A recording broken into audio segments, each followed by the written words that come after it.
Hello guys, Zerite here. All organizations have one thing in common: human and material resources, both of which have to be managed if the organization is to achieve its goals.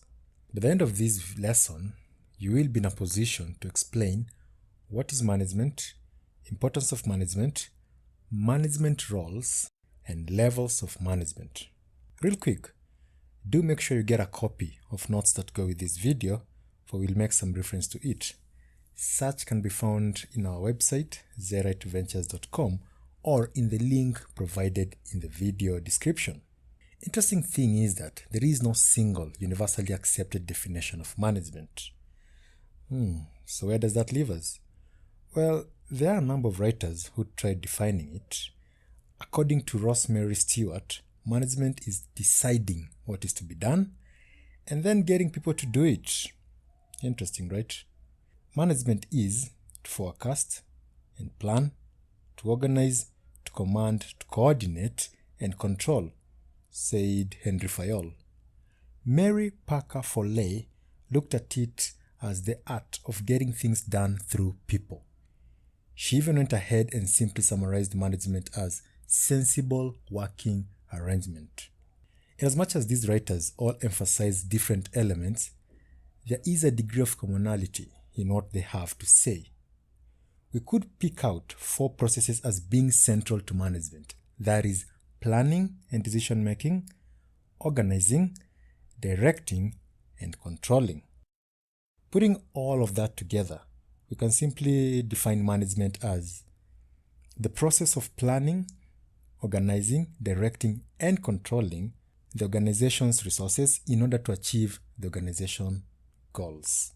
Note that we're not talking about profit maximization. Management is the means by which the organization's resources are applied in pursuit of the organization goals. Whether they are about making money at any cost, organizing charitable works, or providing a range of user-sensitive services for the general public. Again, do make sure you read more about features of management in the notes that correspond to this video from our website, zeriteventures.com. So, why is management important? Is it really important? Well, management is important for a number of reasons, some of which include achievement of group goals, optimum utilization of resources, minimization of cost in the organization, survival and growth of the firm, generation of employment, among others. In order to attain the organizational goals, managers do play a number of roles. One of the classic studies into the work of managers was conducted by one Mintzberg in 1980. Mintzberg identified 3 general roles played by managers. 1 interpersonal role, dealing with the maintenance of relationship with others within and outside the organization. 2 informational role, dealing with the gathering and provision of information, again within and outside the organization. 3 decisional role, dealing with organizational and operational problems and difficulties. Within these 3 categories, 10 more specific roles were set out. Here's a summary. Under interpersonal roles, a manager is 1 a figurehead representing the organization, 2 a leader, and 3 a liaison connecting the organization with the outside world. Under informational role, a manager acts as 1 a monitor, ensuring acquisition of information necessary for work, 2 disseminator, distributing information throughout the organization and outside, and last a spokesperson. Under decisional role, a manager will assume the roles of an entrepreneur, disturbance handler, resource allocator, and negotiator. So let's look at the last bit, levels of management. Most analysis of management structures identify 3 broad hierarchical levels. First one is first line management, or as it is commonly called, supervision. This takes place at the lowest level in the hierarchy and is directly responsible for the operation of discrete tasks and non-managerial personnel.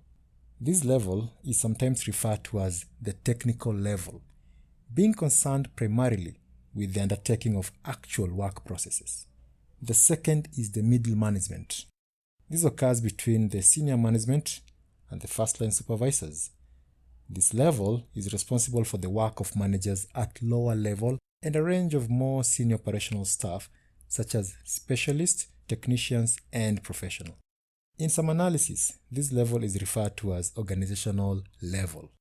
The last one is top or senior management, which is where responsibility for the entire organization or significant large part of it is located. Such management is also responsible for the middle tier of management.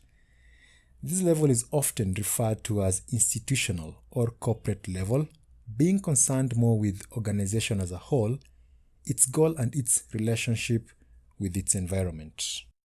So, did you like the lesson? Would you like to watch more and download the rest of the course?